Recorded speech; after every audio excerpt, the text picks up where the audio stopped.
What's up, guys? Mason the Brock Henderson here, and this is Agents of S.H.I.E.L.D. Season 5, Episode 16, Inside Voices.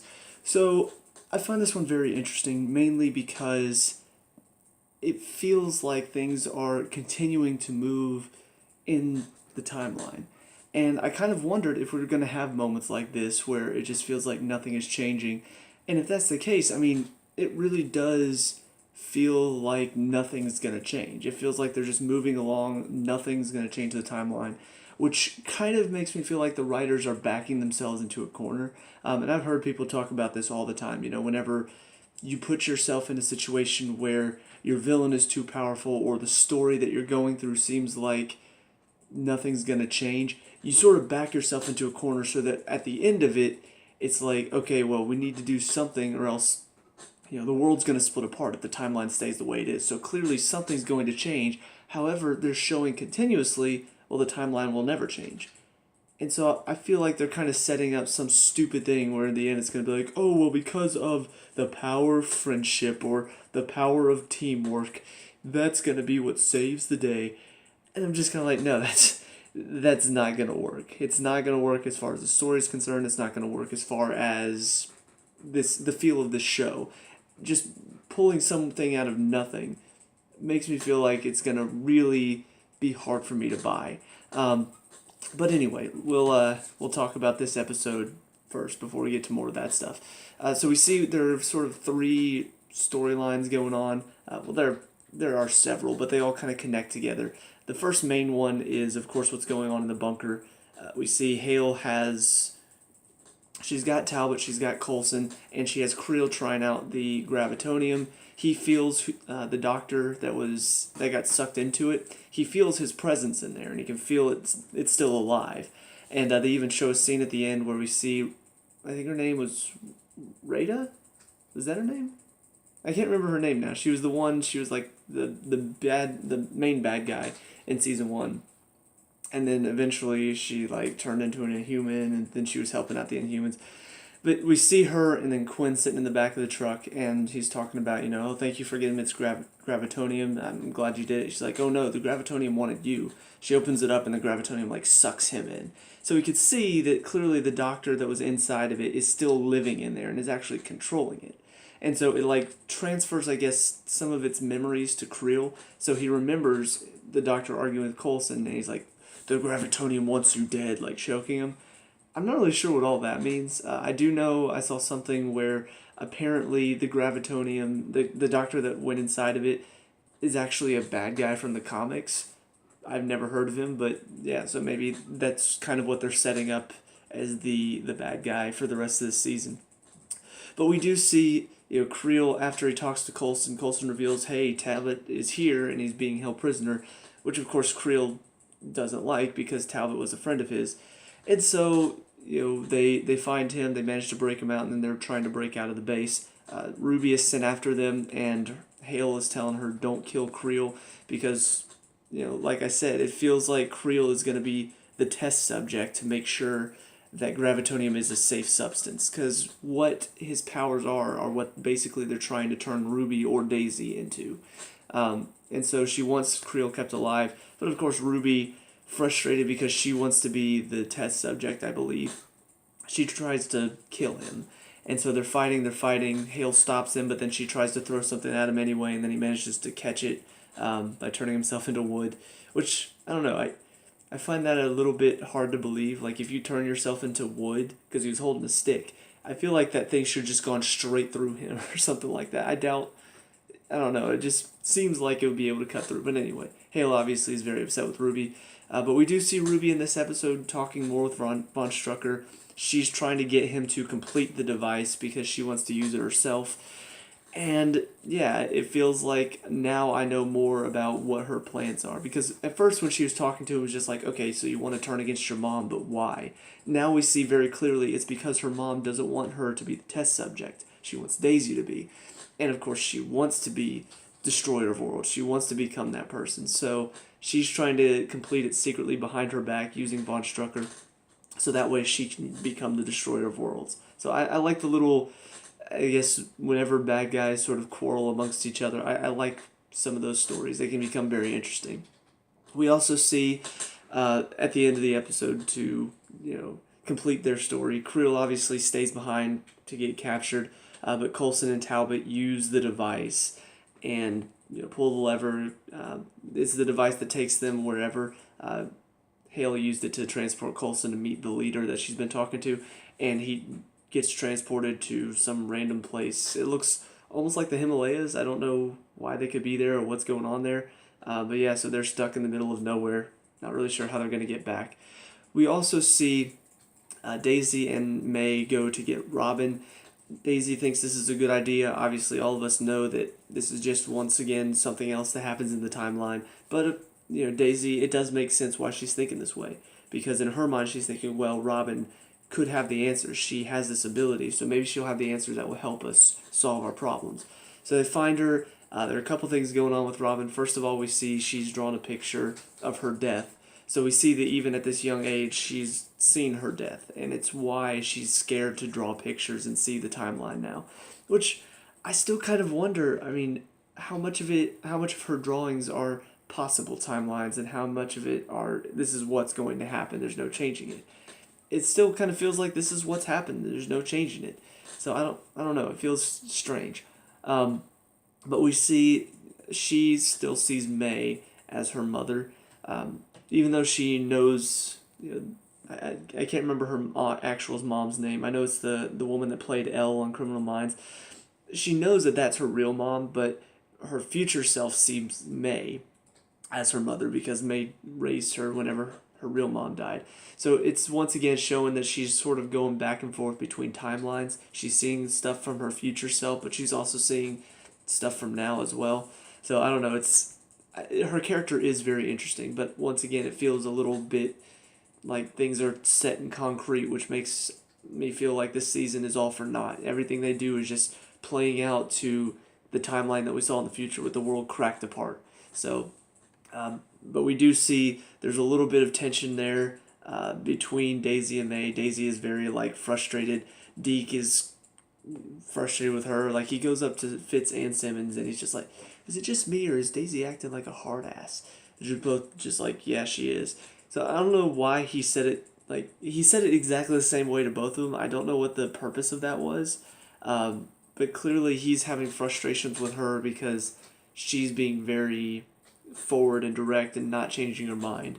And he doesn't like that. So I'm not really sure where they're going with that. I still kind of feel like they're building up maybe some chemistry between the two of them, which I still don't see it. I just see them arguing the whole time, which, according to TV shows, is generally how relationships get started. So maybe that's where they're going.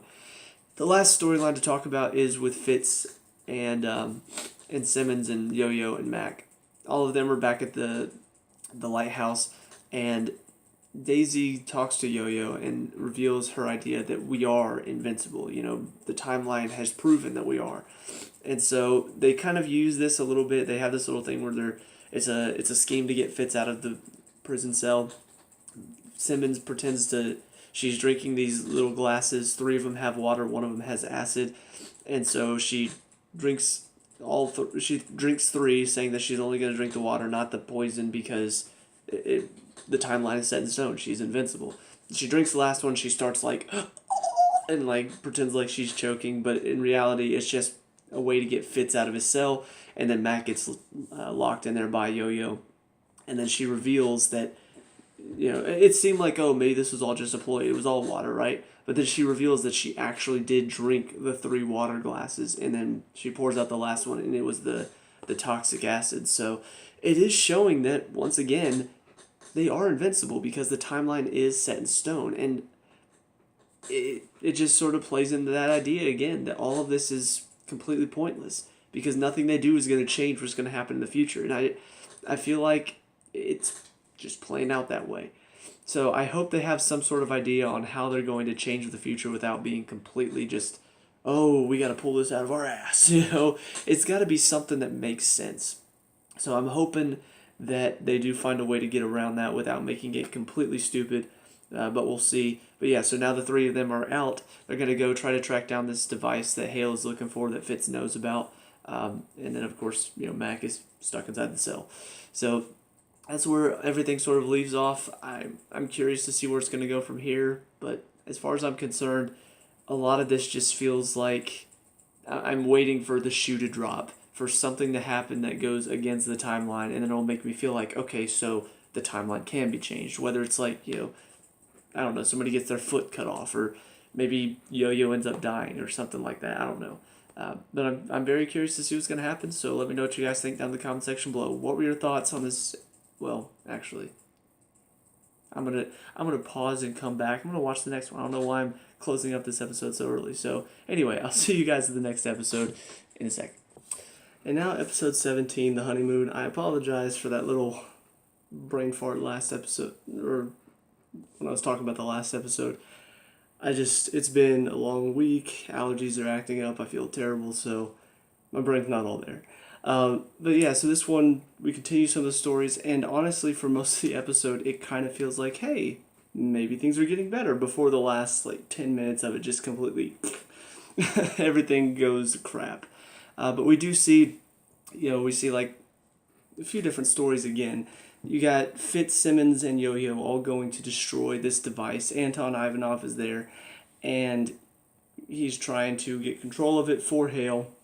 So they show up, they manage to break into the room, and as Ivanov and his robots are trying to get in, Yo-Yo's like, okay, don't worry, I'll take care of this. She tries to use her powers, but this time, even though whenever she did it with Mac, her arms were completely fine, this time when she goes super fast, oh, well, now her arm can't work because that would be too easy.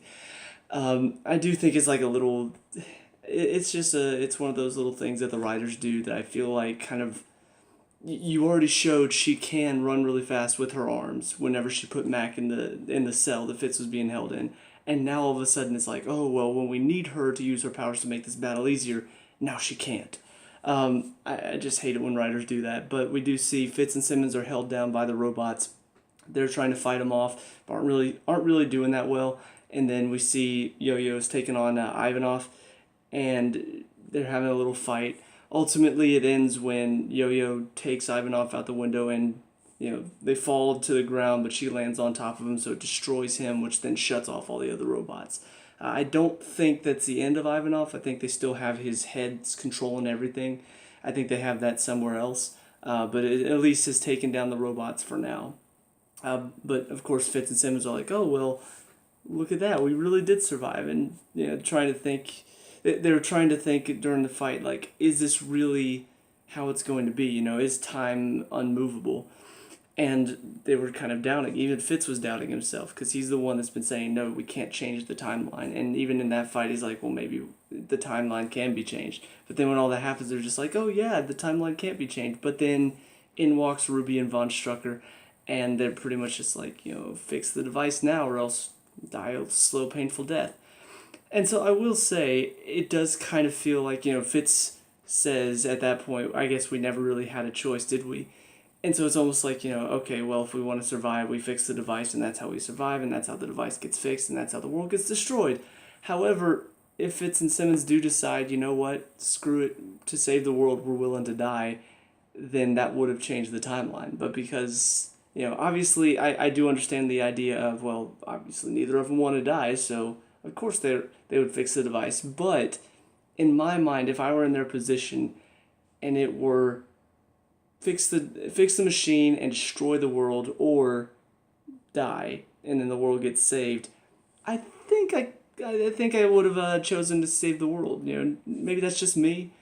I don't know. It just seems like a logical decision. The needs of the many outweigh the needs of the few. But whatever the case, they're going to fix the device now, which is then going to set the timeline back on course. So that's pretty much all of their story. We also see going on, let's see, what was the other storyline? There's one more going on and I forget it now. Because we see, yeah. We see the team goes to find Coulson and Talbot in wherever they were. So they're going there to find him. Ruby shows up as well to try to take him in, but luckily Daisy shows up just in the nick of time. She shoots her back with her quake powers, and then Hale shows up and starts shooting.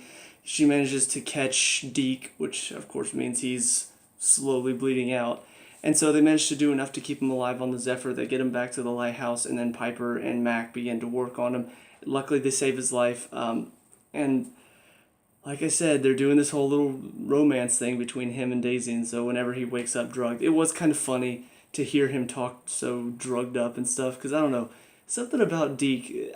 I don't know what it is about his character, the actor that plays him, but he does such a good job at portraying some of these, like, these obvious cliches. You know, when he first tries a sip of beer and he has this idea that, oh, it tastes so good, but then it tastes awful. I know how it's going to play out. I know exactly how that scene was going to play out. He tastes the beer, it's awful. He tries this other stuff, it's great. He gets drunk, and then he doesn't have enough money to pay for all of it. And yet somehow, it's still funny. He's doing such a good job of portraying these scenes that even though I know how it's going to play out, it's still really funny. And the same thing happens here. I know that they're building up this romance, and I know when he wakes up, he's going to start talking about Daisy and, oh, isn't she pretty and all that stuff. I know exactly how that's going to play out, and yet when he does it, it's still freaking funny. I don't know how he does it, but he does such a good job with it. But so anyway, God, I'm sorry. Allergies are killing me. My head hurts. Oh, it's awful. Okay, so they managed to save his life. So he's sticking around for now. I kind of wondered if this would be the last we see of him, but he is still alive at the end of the episode. So with all that being said, we also have the other storyline kind of tying in with everything. We see Talbot is kind of like freaking out. And so Daisy, she goes in to help him, and he remembers LMD Daisy shooting him and freaks out for a second. And so that's when he kind of breaks down and says, I want to call my son. I want to tell him I'm going to be okay. And, it makes sense. I do feel for him. And I said back whenever that first episode, when we first saw him and saw him with his son and, yelling at him and stuff, I felt bad. It broke my heart to see him like this. And so I did want him to get in contact with his son. However, I also knew the dangers of it, and they knew the dangers of it, and so they tried to go through as many channels as possible to make sure things wouldn't work out for the worst, and yet somehow Hale still predicted it. Sent her assistant to, I guess, talk to Talbot's wife. I don't know if that means that Talbot's wife has been working with them as well, or if she was being threatened here at the end, but she reads the whole, like, are you willing to comply speech, which means Talbot is now being mind-controlled. Now, does this mean he's going to send them to a trap, or is he going to start attacking them? I'm not entirely sure. I don't know what his compliance is exactly, but it does sort of leave open the fact that things are going to get worse from here for the team before they get better, which of course, that's just kind of the Agents of S.H.I.E.L.D. way. It's like, oh, things are getting better, and now they are complete crap. So all of that's going on there. I think that's about it. There are a few other scenes here and there. A couple of them that stood out to me. First of all, we have a scene between Coulson and May finally, where May admits how she feels. But it wasn't just like a typical, oh, they love each other, guys, isn't that great? No, it was a warranted speech that she had, because Coulson was sort of doing things all willy-nilly, faced with this concept of dying. He's accepted it, and so he's willing to do whatever it takes, even if it means he dies a little bit early. And so her speech was warranted. The idea that he would just sacrifice himself without caring about the team, she doesn't accept that. She doesn't accept the fact that he's just going to do whatever and not consider how they feel about it. So I did like the speech, even if it was a little sappy near the end of it. I did feel it was a warranted speech from May's point of view. We also see that Yo-Yo finally tells Fitzsimmons that her future self said the decision to try to save Coulson's life is what ends up ending the world. I'm still not entirely sure, just because, I don't know, it feels like they've gotten Coulson back now. And yes, he's still dying from his disease. However, I don't know how Daisy plans to save him, and how her using the gravitonium ends up cracking the world, and why she was going to use the gravitonium in the first place to save Coulson's. I don't know exactly what that entails, and I don't know how letting him die is going to save the world. But just the idea that she hasn't said anything to anyone, in my opinion, is just stupid. Like, she says, oh, I didn't want to put all that pressure on the team. There's already a ton of pressure on the team. And this could help them by saying what your future self said. Hey, my future self told me we try to save Coulson's life, that ends up ending the world. You say that and they think, okay, so what does that mean? They try to think about it. Okay, so what would we do to try to save his life? We'll just not do that. But instead, you hide it from everyone, which means they're going to go to extreme lengths to try to save his life, which means they're going to end up ending the world trying to save his life somehow. I don't know how it's going to happen, but my lord, if you just say something, they could try to look for other options. I don't know. So that's the only thing that really stands out to me. Is just it's frustrating because it's still a problem. But, however, the rest of the episode is really enjoyable. It's a lot of fun. The action scenes are still really, really fun to watch. So, yeah, I really enjoyed these 2 episodes. Looking forward to the next one. Hopefully you guys are too. Let me know what you think down in the comment section below. What were your thoughts on these 2 episodes? Let me know. We can talk about and discuss all that good stuff. Leave a like and subscribe for your Agents of S.H.I.E.L.D. reviews. I'll see you guys in the next one. Peace out.